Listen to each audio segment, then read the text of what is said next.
दोस्तों, आज की कहानी है पत्नी का महत्व। क्या लगता है तुम्हें कि मैं घर नहीं संभाल सकता? अगर मैं कमा सकता हूँ तो अपना काम करना भी आता है, तुम्हारे बिना जीना भी आता है। अपनी बकबक बंद करो और जब चाहो मायके जा सकती हो। हाँ तो ठीक है, इतना मायके की धमकी देती हो, देखूं कितने दिन मायके रह लेती हो। तुम्हारे मायके वाले तुम्हें कितने दिन पाल लेंगे? ये कहते हुए सोहन ने गुस्से में दरवाजा बंद किया और अपने ऑफिस चला गया। लेकिन शाम को जैसे ही घर पहुंचा तो पड़ोस वाली आंटी ने आकर घर की चाबी देते हुए कहा, बेटा मंजू अपने मायके गई है और जाते जाते ये चाबी तुम्हें देने के लिए बोल गई। मायके? हैरानी से सोहन ने बोला, एक बार बताया भी नहीं। एक बार फिर उसे मंजू पर गुस्सा आ रहा था। ये गुस्सा ही तो है जो बार बार उस पर हावी हो जाता है और वह पत्नी पर चिल्ला पड़ता है। गुस्से में तो ये समझ ही नहीं आता है कि क्या सही है क्या गलत है, और उस दिन सुबह कुछ ज़्यादा ही बोल दिया था। लेकिन इसका यह मतलब नहीं था कि वह मायके ही चली जाए। अभी भी उसका घमंड उस पर हावी हो रहा था। खैर, दरवाजा खोलकर जैसे ही अंदर आया, घर में सन्नाटा था। घर में कदम रखने का मन ही नहीं कर रहा था। मन में एक बेचैनी, एक उदासी सी छा गई थी। रोज घर आते ही जो मंजू सोहन को देखते ही तुरंत चाय लेकर आती थी, आज कहीं कुछ भी नहीं। ना कोई चाय देने वाला और ना ही कोई पानी पूछने वाला। उदास मन से उसने एक गिलास पानी पिया और टीवी चालू करके बैठ गया। पर टीवी देखने का मन ही नहीं कर रहा था। रोज तो यही टीवी घंटों बैठकर देखता था। मंजू कितना भी चिल्लाती, ऑफिस से आने के बाद टीवी पकड़कर बैठ जाते हो, एक बार भी घर की चिंता नहीं करते हो। आपको इतना भी टाइम नहीं मिलता कि मेरे साथ बैठकर 2 पल बात ही कर लो। और आज ना कोई रोकने वाला था, ना टोकने वाला, ना ही कोई शोर शराबा करने वाला। बस मोबाइल लेकर कमरे में चला गया। कमरा तो और भी खाने को दौड़ रहा था। आखिर सोहन भी तो था इस घर में, फिर उसे इतना बुरा क्यों लग रहा था? और वह अकेली रहती थी तो पूरा घर भरा भरा सा लगता था। मन में आया कि फोन करे उसे, लेकिन घमंड इतना था कि उसकी हिम्मत कैसे हुई मुझे बिना बताए मायके जाने की। अब मैं भी लेने नहीं जाऊंगा, देखता हूँ कितने दिन रहती है। चुपचाप लेटकर मोबाइल देखने लगा। मन बहुत उदास था, इसलिए मोबाइल में भी मन नहीं लगा। एक बार मैसेज खोलकर बैठ गया कि कहीं मंजू का कोई मैसेज तो नहीं आया, लेकिन कोई मैसेज नहीं आया। मोबाइल साइड में रखकर आंखें बंद कर चुपचाप लेट गया, लेकिन नींद नहीं आ रही थी। सोहन मन ही मन सोचने लगा कि आज इतना बुरा क्यों लग रहा है, जब वह नहीं है। जब रहती थी तो उसकी कोई कदर ही नहीं की थी। वह बात करने की कोशिश करती, लेकिन मैं टीवी देखने में व्यस्त रहता। टीवी बंद करती तो उस पर चिल्लाता, मोबाइल लेकर कमरे में चला जाता था। खाना खाने के बाद भी लेटकर चुपचाप मोबाइल देखता और देखते ही देखते सो जाता था। वह बेचारी खाना खाने के बाद किचन में साफ सफाई बर्तन करने के बाद जब तक आती तब तक मैं खराटे लेकर सो चुका होता।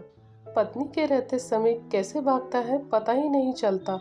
हमेशा 2 पल फुर्सत के ढूंढता रहता था और आज समय काटते नहीं कट रहा था। लेकिन अब तो मेरे पास फुर्सत का समय है, लेकिन यह समय उसे पसंद नहीं आ रहा था। वह इस पल को खुलकर जी नहीं पा रहा था। जिस मंजू से वह बात बात पर लड़ता रहता था, जब भी वह मायके जाने का नाम लेती थी तो वह चिढ़ जाता था और कहता था, चली जाओ, तुम्हें क्या लगता है कि मुझे खाना बनाना नहीं आता? तुमसे ज़्यादा अच्छा खाना बना सकता हूँ। मज़े ही मज़े करूँगा जिस दिन तुम मायके चली जाओगी। वह कितना भी अच्छा खाना बनाती, लेकिन सोहन उसमें सिर्फ कमियां ही निकालता। कभी तारीफ के 2 बोल नहीं बोलता।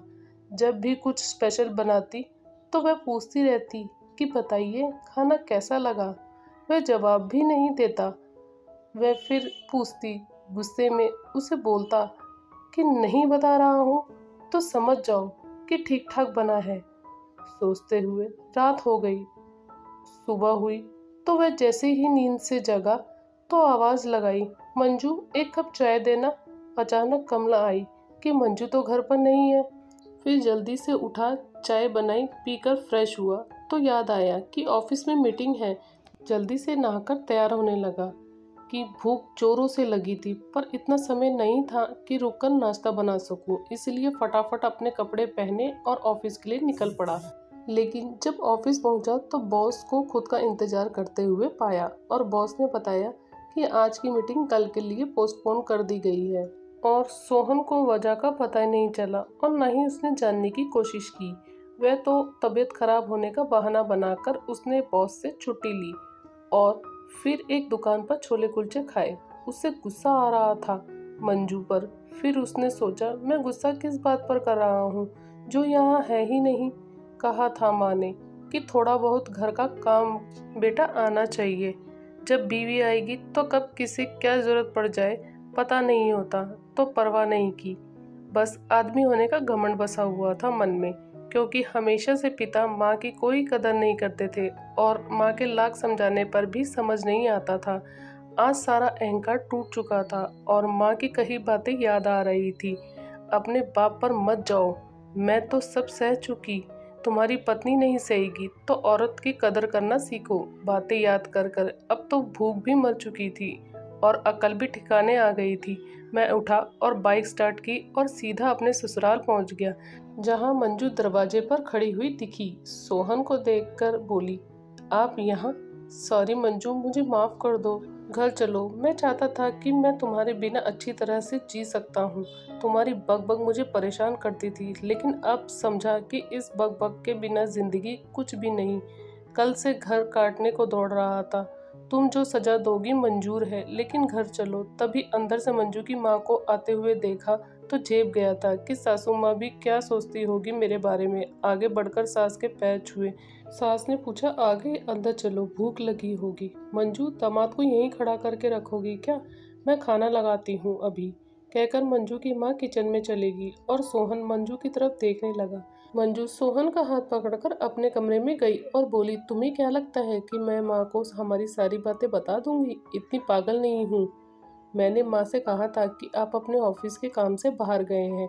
मैं अकेली थी तो मैं यहाँ आ गई। सॉरी सोहन, मुझे ऐसा बिना बताए यहाँ नहीं आना चाहिए था। सोहन बोला, अगर तुम ऐसा नहीं करती तो मुझे तुम्हारी अहमियत कैसे पता चलती? एक बार फिर से सॉरी, माफ़ कर दो। चलो ठीक है। जैसे ही मंजू बाहर जाने लगी, सोहन ने मंजू का हाथ पकड़कर अपनी तरफ खींचा और गले से लगा लिया और बोला, सुबह से कुछ नहीं खाया है। तभी बाहर से आवाज़ आई, खाना तैयार है बेटा, जल्दी आओ। सोहन बेटा, मंजू कब से तुम्हारा इंतजार कर रही थी। सुबह से इसने भी नाश्ता नहीं किया है। कह रही थी कि तुम नाश्ते पर आओगे, पर तुम बहुत लेट हो गए। सोहन मंजू की तरफ देखने लगा और मंजू धीरे से मुस्कुरा दी और दोनों खाना खाने लगे। क्या तुम जानती थी कि मैं आऊँगा? क्या तुम्हें लगता था कि मैं तुम्हारे बगैर रह पाऊँगा? सचमुच तुम सही हो, तुम्हारे बिना नहीं रह सकता। मैं भी नहीं रह सकती। मैं प्रॉमिस करता हूँ कि मैं तुम्हारी हर बात मानूंगा और तुम पर कभी गुस्सा नहीं करूँगा। दोस्तों, कहानी कैसी लगी हमें कमेंट करके ज़रूर बताएं।